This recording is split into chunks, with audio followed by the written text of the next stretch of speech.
Ya, selamat sore, salam Just Talk. Kita kembali lagi setelah satu hari tidak ada video. Kali ini gue mau bahas match terakhir yang ada di beberapa liga, beberapa menentukan, dan ada beberapa yang seru.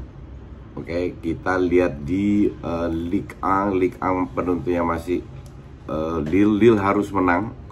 Karena kalau seri PSG menang, PSG yang juara, selisih 1 poin. Minggu lalu mereka sudah seri. Ya, harusnya sih nggak dilepas lagi ya. Tapi namanya tim kayak Lille ini kan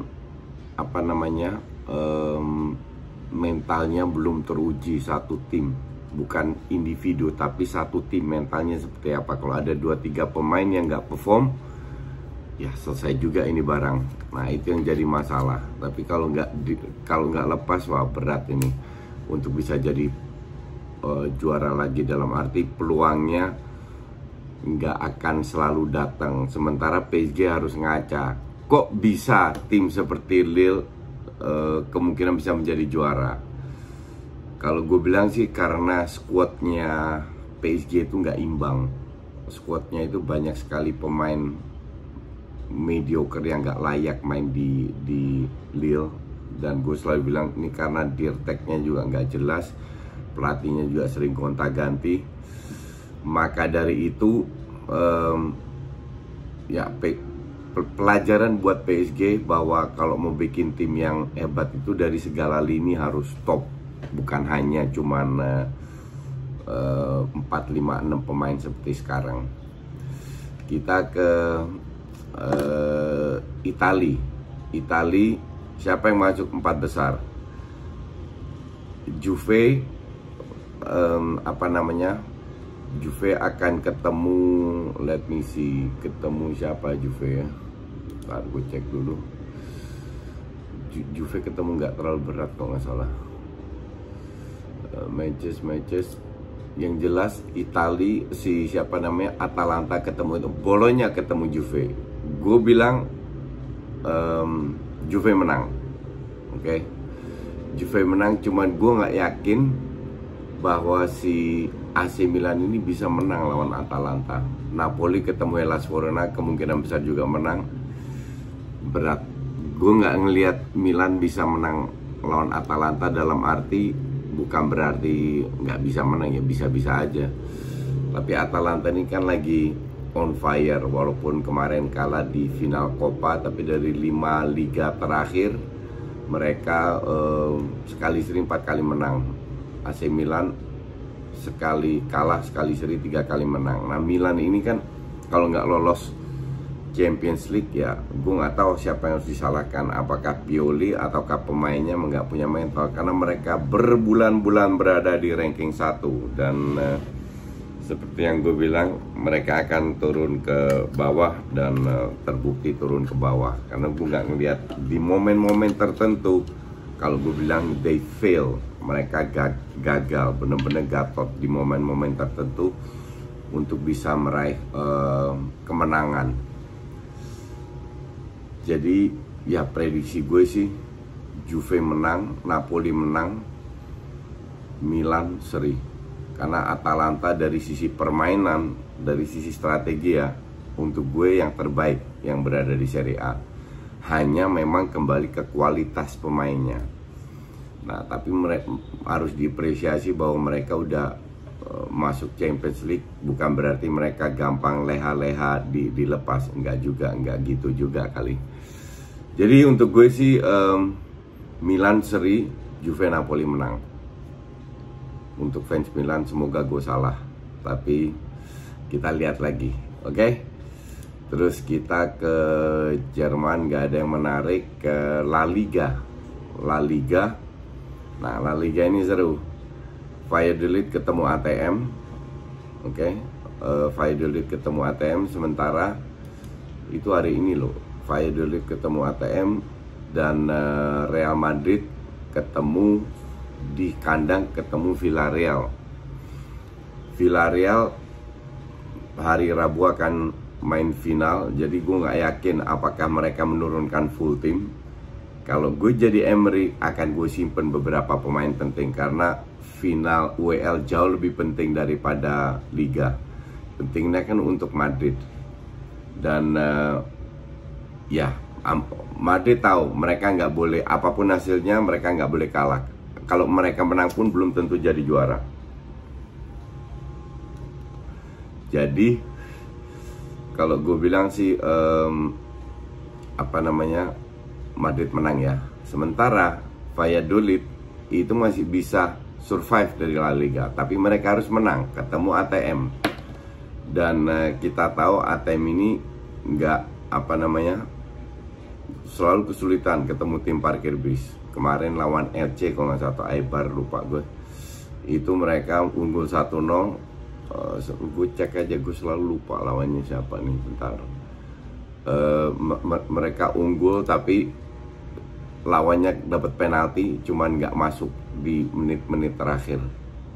Atau Osasuna ya terakhir. Ya Osasuna kali ya. But anyway, gue tetap bilang sebagai fans Barca, gue bilang Real Madrid yang juara. Bukan karena kenapa fans Barca mendukung Real Madrid. Gue nggak dukung Real Madrid sama sekali, tapi gue realistis aja. Gue bilang peluang Real Madrid untuk jadi juara lebih besar daripada Atletico Madrid.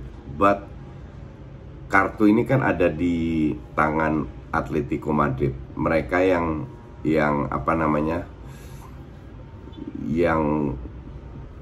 pegang nasibnya sendiri. Nasib mereka itu ada di tangan sendiri. Jadi they have to win the game, sesimpel itu. 1-0 cukup. Mereka jadi juara setelah berapa 7 tahun kalau nggak salah ya. Tapi kalau mereka seandainya nggak juara ya mentalnya emang kacrut. Udah unggul 12 poin, kalau 11 poin atau berapa, banyak poin. Dan kalau seandainya Atletico Madrid juara itu bukan karena mereka hebat, karena begonya Barca sama Real Madrid. Mereka berkali-kali dapat peluang untuk mengambil alih rank 1. Barca dari 5 match terakhir sekali doang menang, 2 kali seri, 3 kali kalah. Kalau 3 kali menang aja udah di atas Atletico rank 1. Tapi ya emang nggak berkualitas, mentalnya tempe. But untuk Serie A gue bilang Real Madrid yang juara. Ke Inggris ini seru. 3 tim yang bersaing untuk Champions League 2 tempat. Liverpool ketemu Liverpool ketemu nggak begitu susah kalau nggak salah. Liverpool itu ketemu Crystal Palace di kandang. Kalau gue bilang sih, walaupun Crystal Palace ya giant killer, kemarin kalah lawan Arsenal, Arsenal juga beruntung bisa di injury time bisa cetak 2 gol. Lawan MU aja seri Crystal Palace. Tapi untuk gue bilang sih, kualitas dan mentalnya Liverpool akan ngegas mereka untuk meraih 3 poin. Dan gue lihat Liverpool bisa melakukan itu, bahkan bisa menang besar 2, 3, 4 gol itu nggak heran. Kalau sana itu terjadi gue nggak heran. Nah, sementara Leicester ketemu Spurs ini lagi pelatihnya nggak jelas, lagi terombang-ambing, Harry Kane mau cabut, lagi kisruh lah. Leicester nggak boleh lepas kesempatan itu untuk kalah lawan Leicester. Gue bilang gue tetap unggulkan Leicester. Yang berat kalau gue bilang justru Chelsea ketemu Aston Villa di kandang. Dan setahu gue si Ross Barkley sama Grealish udah fit. Jadi gue nggak tahu apakah mereka dimainkan. Harusnya mereka dimainkan. Kita tahu bahwa mereka menang lawan Liverpool dengan skor banyak.